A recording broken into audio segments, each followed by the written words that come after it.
Welcome to Caratuti. It's me, Ingrid Carlson, and today we are working on days 22 and 23 of the Bible writing plan. But before you get very excited, I lost half of one video and half of the other. So I will try my best to kind of make up for the lost footage by walking you through the process.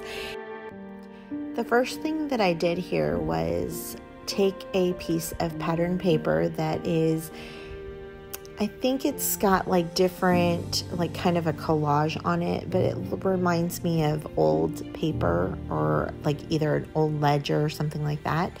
And I'm just going to mark it around the page so that I can cut it out. And I'm just using my ruler as usual and just tearing the edges off.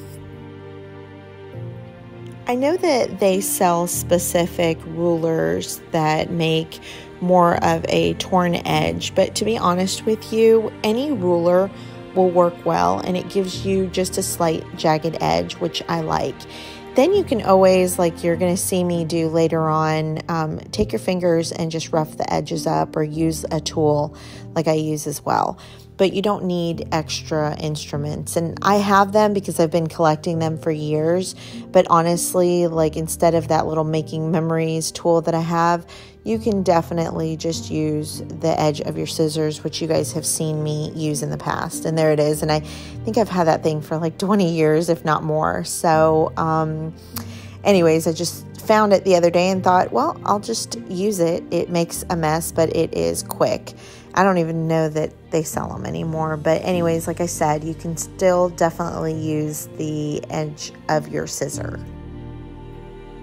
I have to ask again, are you team glue stick, wet glue, or matte gel medium for sticking down pages? In this case, I was going with the quick option and used a glue stick, and I love the purple ones because you can see exactly where you're putting the glue and you don't end up missing any spots. One of the things that I've learned with working with adhesives is that no matter how good your adhesive is, if you don't take the time to buff in your page, or either with your hand or with a rag or a towel or a napkin or something, then you might not get it to stick all the way down. Unfortunately, right after I pull out some pieces to use, including this ephemera that Nanda had gifted to me about a year back, I lose the footage. So I'm going to try to do a still on the finished product and tell you how I layered it. When I'm layering, I love to use different types of textures. Oh, and that was Barkley saying hi if you heard him. But I use different types of textures. So in this case, I'm using some organza, some cheesecloth, some tissue paper, some knit fabric, and then as well as different papers. The more texture that you add, the more interest it adds. And so what I did for the final project that unfortunately you don't get to see the process for, I'm layering the ledger paper down, and then on top of it I'm using that blue pattern paper from Nanda's kit. On top of it I layer some tissue paper, the organza, the little Polaroid ephemera piece. Then I use the cheesecloth that has good stuff in it, and I think I made that in a prior video, and then with that pretty butterfly. So I'm sorry that you missed that process, but I will be making a video detailing the layering process that I use step by step, where we will do it together, and you'll be able to create something that looks very similar to mine, and then from there you can put your own spin on it. Is it just me, or does tearing pages and scuffing them up like that to a book page just make it dreamy? Does anybody else love that? I think that it just gives it so much character. It makes it feel like it's even older than it actually is. Once I take my book page, I'm going to just measure around it like I've done before to add some paint in the back. But before I do that, I was trying to think how I was going to attach the page. And originally I thought I was going to glue it down, but I want to add my Bible verse and then space for journaling. So I'm just taking my ruler and I'm bending the paper or folding it forward. And so it's going to make like a little tab. I'm going to add adhesive to the back of that tab, and that way I will be able to flip up. Grabbing some of my magic tape that I made in a previous video, I'm going to use it to mimic watercolor splashes in the background. I used to do this a lot in my traveler's notebook, and this is an easy way to do it without having to have any wet on the paper. Therefore, you are cutting out any crinkling or warping on the paper.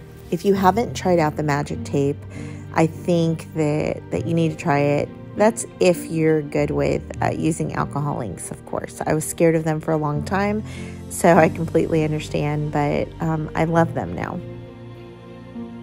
I'm pulling out one of my vintage catalog cards as well as a vintage stamp that I think will coordinate with the colors in the background of the magic tape. This Maggie Holmes floral paper, and what I am adding a little different to this layer than other layers is that I am distressing all of the edges on these. Not only does doing that give it a more vintage feel, but then it also brings in the back page, the first one that I worked on, and it brings in a cohesiveness.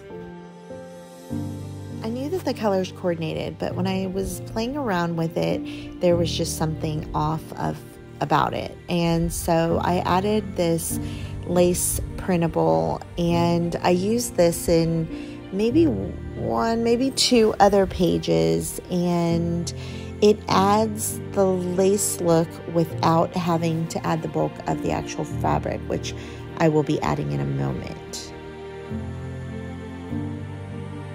Also, adding a digital fabric as well as a physical fabric just adds more interest and textural element to your page. To the left of me on the desk, I have a little bin that I have every little piece of scrap that I've been using from this kit. Because like I told you guys in the beginning, I am determined to use every little morsel if I can. And so I just pulled this one out, and it has writing on it, but I'm not that focused on the writing. The writing isn't going to be my focal point, but it will add some interest. So don't be scared if something does have writing or text that you feel like you can't use it because what it says is not what you need it to say. When you layer on top of it, you kind of hide that. I'm purposefully not speeding up the video so that you can see that when I'm layering, it's not all happening super quick. Sometimes it takes a little longer than other times. Sometimes it just comes together, but there's a lot of times where I play around a lot with the pieces that I have until I get the composition that I'm looking for.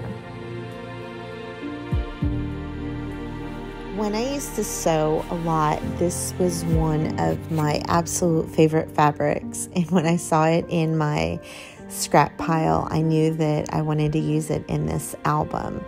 I love the contrast of the bright pink with the light pink, and in this case it kind of brings the papers together in a weird way, and you may not think that the colors go together, but for some reason they melt all together into one now. And it was at this point that I realized that my camera was not recording, and I was yelling, why? And my son started laughing. But I wanted to show you the layers here. I just added that ephemera flower. I added some of this yarn that I just think adds some whimsy. And then I added some organza fabric in the background. Actually, no, it is not the organza. It is a woven knit. And I just stapled it all together. I was showing you there how I cut the card, and that's pretty much it. And I'm going to adhere it now to my background paper.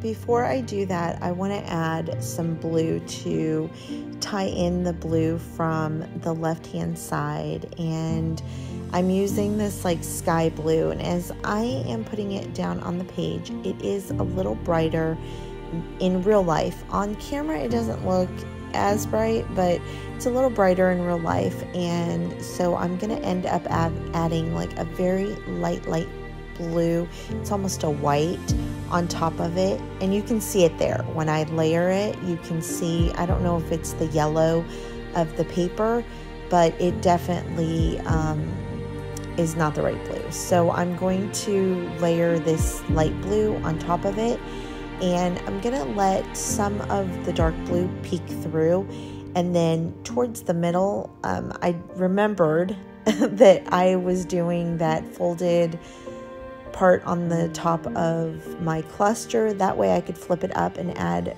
journaling, and so I'm gonna need to cover the middle. So I will be adding paint all through the middle here, as well as the back of that cluster.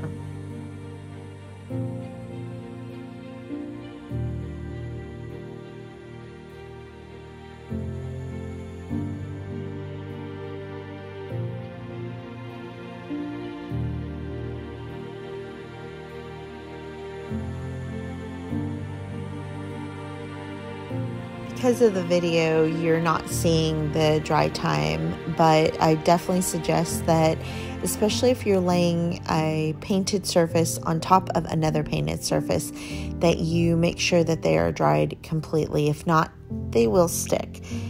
Don't ask me how I know. And just out of curiosity, have you had this happen to you in either your art journal or junk journals or anything else? Can you see what a difference once I lay my cluster down that blue makes? The light blue is so much better.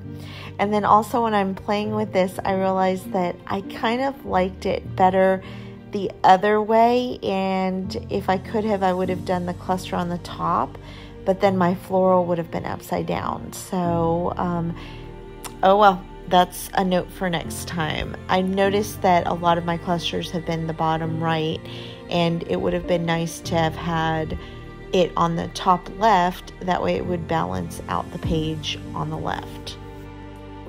If you've been following me through the whole writing process, I'm just wondering what your favorite spread has been, or maybe technique that we've gone over. Let me know down below in the comments. I'd love to hear.